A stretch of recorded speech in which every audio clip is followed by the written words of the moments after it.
ಲಿಂಗಸೂಗೂರು ತಾಲೂಕಿನಲ್ಲಿ ಸಂಜೀವಿನಿ ಕರ್ನಾಟಕ ರಾಜ್ಯ ಗ್ರಾಮೀಣ ಜೀವನೋಪಾಯ ಸಂವರ್ಧನಾ ಯೋಜನೆ ಅಡಿಯಲ್ಲಿ ಸ್ವಸಹಾಯ ಗುಂಪಿನ ಮಹಿಳೆಯರು ಹೈನುಗಾರಿಕೆಗೆ ಮುಂದಾಗಿ ಹೊಸ ಮಾದರಿ ನಿರ್ಮಿಸಿದ್ದಾರೆ.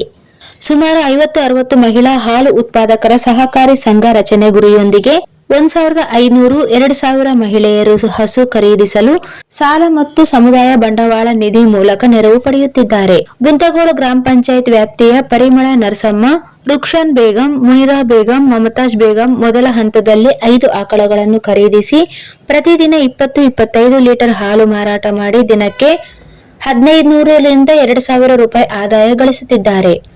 ಕೃಷಿ ತ್ಯಾಜ್ಯದಿಂದಲೇ ದಹನ ತಯಾರಿ, ಹನಿ ನೀರಾವರಿ ಮೂಲಕ ಹಸಿರು ಮೇವು ಲಭ್ಯತೆ ಮುಂತಾದ ಕ್ರಮಗಳಿಂದ ವೆಚ್ಚ ತಗ್ಗಿಸಿ ಲಾಭದಾಯಕ ಹೈನುಗಾರಿಕೆ ಮಾಡುತ್ತಿದ್ದಾರೆ. ಇವರ ಯಶಸ್ಸನ್ನು ನೋಡಿ ಇನ್ನೂ ಹಲವಾರು ಮಹಿಳೆಯರು ಸ್ವಸಹಾಯ ಗುಂಪುಗಳಿಗೆ ಸೇರಿ ಹಸು ಖರೀದಿಸಲು ಸಾಲದ ಅರ್ಜಿ ಸಲ್ಲಿಸಿರುವುದು ತಾಲೂಕಿನಲ್ಲಿ ಮಹಿಳಾ ಸಬಲೀಕರಣಕ್ಕೆ ಹೊಸ ದಾರಿಯಾಗಿದೆ ಎಂದು NRLM ಸಂಯೋಜಕರಾದ ಬಸವರಾಜ್ ಕಟ್ಟಿಮನಿ ಹಾಗೂ ಮಹಿಳಾ ಸ್ವಸಹಾಯ ಗುಂಪಿನ ಸದಸ್ಯರು ಉಪಸ್ಥಿತರಿದ್ದರು.